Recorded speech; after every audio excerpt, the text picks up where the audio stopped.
we can reprogram the subconscious mind.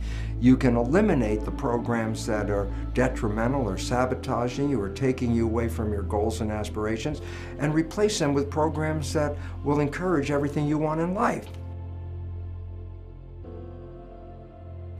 But to understand this, we have to understand that the conscious and the subconscious mind learn in totally two different ways. The conscious mind is the creative mind. The conscious mind, of course, is the one connected to your personal identity, your spirit, your source, whatever way you want to describe that. And I say it's a creative mind, meaning this: how can the conscious mind learn? I go, well, it could read a self-help book. And just from reading the book, the conscious mind could say, yes, this is what I should know. This is how I should do things. And so many people read self-help books, and then I say at the end, has your life changed? And most people say, well, no, not really at all. And I say, well, is it because you don't know the information? And I ask you questions, and your conscious mind can repeat back everything in the book. So I say, oh, well, you got all this information in your conscious mind, so why isn't your life changing? And the answer is, because we only use that conscious mind about 5% of the time. And just because the conscious mind learned from reading the book, it didn't mean the subconscious mind learned. So the subconscious mind still has the original programs in it, so you're still in the same place. So here's the point. The conscious mind, being creative, can learn from reading a self-help book, going to a lecture, watching a movie. The conscious mind can learn from something as simple as, aha, I just figured it out. So the conscious creative mind has many different ways of downloading information. But the two minds are not connected in the sense that if the conscious mind learns something, does it mean that the subconscious mind has learned this as well? And the answer is absolutely not. The conscious mind learns through its creative processes, but the subconscious mind learns primarily in two ways, and now there's a third way that we can talk about. And I say, so what's different? I say, conscious mind, read a book, watch a movie, hear a lecture, it's downloaded, it already knows. Subconscious mind doesn't learn that way. The subconscious mind is a habit mind. Well, there's two ways to get programs into that subconscious mind. Number one was the way we downloaded information into the subconscious mind in the first 6 or 7 years of life, and that is this. The subconscious mind is operating at a vibrational frequency of theta, which is hypnosis. So it says, oh, yes, you can download information straight into the subconscious if your mind is in a state of hypnosis. So that's one way of acquiring a program.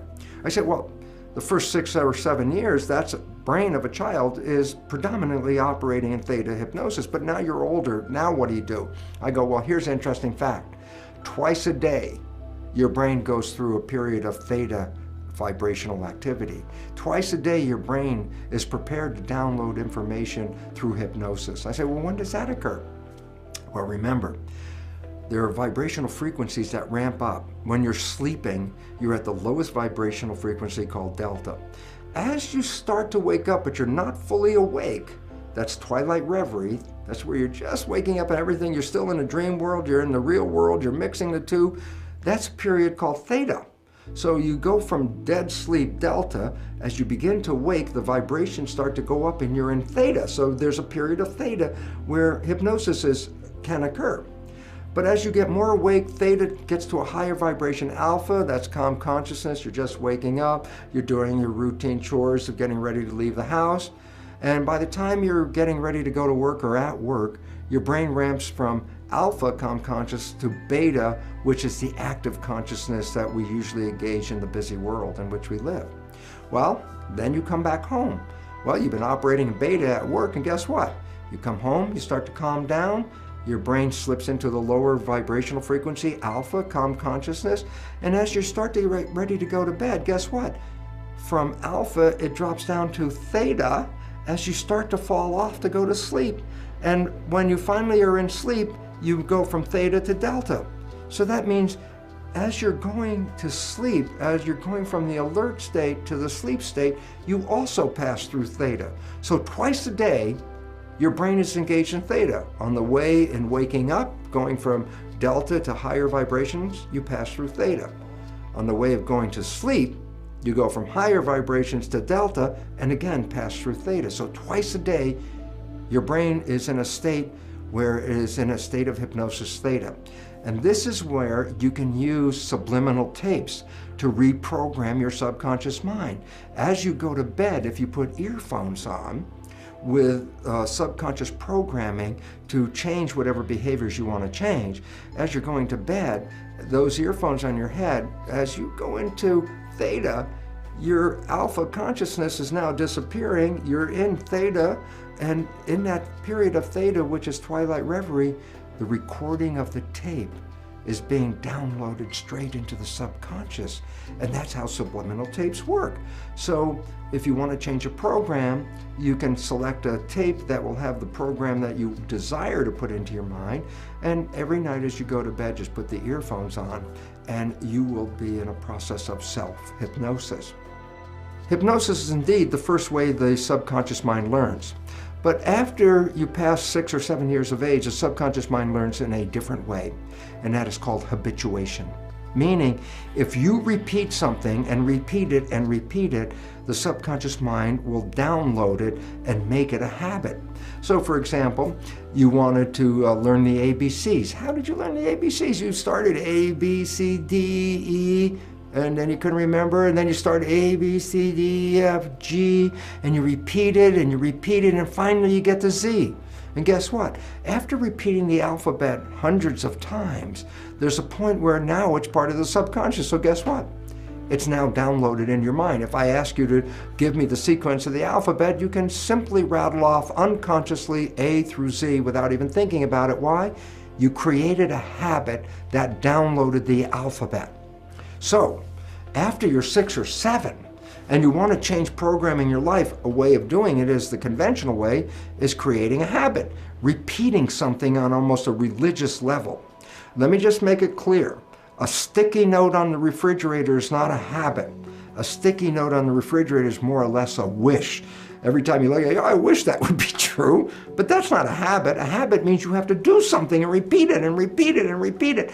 That's the way you learn everything after you're 7, and that's how you learn how to drive a car, for example, or the work that you do, or whatever activities you get involved with. When you repeat them, they become habits in the subconscious mind. A third way, which is a more recent understanding and a more effective way of changing subconscious programming, is through belief change modalities or energy psychology.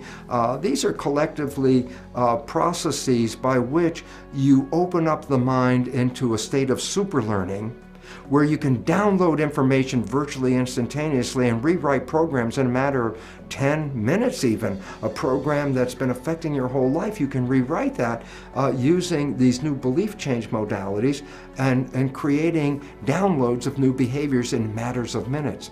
Again, it's tantamount to superlearning. You say, what's superlearning? I say, well, maybe you've seen a demonstration where a person can open up a book and they read the book. As fast as they move their finger down the page, they read the page, and so they're flipping through the pages. Guess what? Superlearning. Well, if you employ that process, you can encourage the download of new behaviors into the subconscious mind. But now comes a very important issue. What are the programs you have to change in your subconscious mind? Especially important is the fact that most of these programs were introduced into you even during the last stage of pregnancy, the last trimester, in the first 6 or 7 years of your life. So I say to you, well, tell me about the programs that you learned when you were 1 year old. Tell me about the programs you learned when you were 2 years old. And you go, I don't know, I wasn't consciously aware of those things. I go, yeah, because consciousness started more around 6 or so. So I say, well, how do you know then the programs that you have? Well, here's the fun part of the whole thing. Science has revealed that we operate our lives 5% of the time from the conscious mind, and 95% of the time our behaviors are controlled by the programs in the subconscious mind. What does it mean? It's simple. Your life is essentially a printout of your subconscious programs. That's what you're operating 95% of the time. So you want to know what the programs are? It's very simple. Look at your life. The things that work for you and that come to you and the things that you want come to you because you have programs in the subconscious that encourage their being there. But anything you struggle with, anything you have to work hard at, anything you put an effort into, you're doing that because you're trying to overcome a program of limitation that is preventing you from going there. So all you have to do is look at your life and say, hey, what works for me works because I already have programs to support that. What I'm struggling with in life, I'm having a problem with because I have subconscious programs that do not encourage that behavior. So right away you automatically know, what behaviors do you want to change? They're the ones that you have difficulty with. Okay, how do you change them? Well, you can use self-hypnosis, the subliminal tapes. You could change them by creating new behavioral habits that you repeat every day religiously, changing the old behavior and rewriting it live every time, saying, no, don't do it that way. No, don't do it that way. Talking to yourself, saying, that's not what I want. This is what I want. And you constantly repeat this to yourself. Guess what? Habit will inevitably change that program and put it into the new program.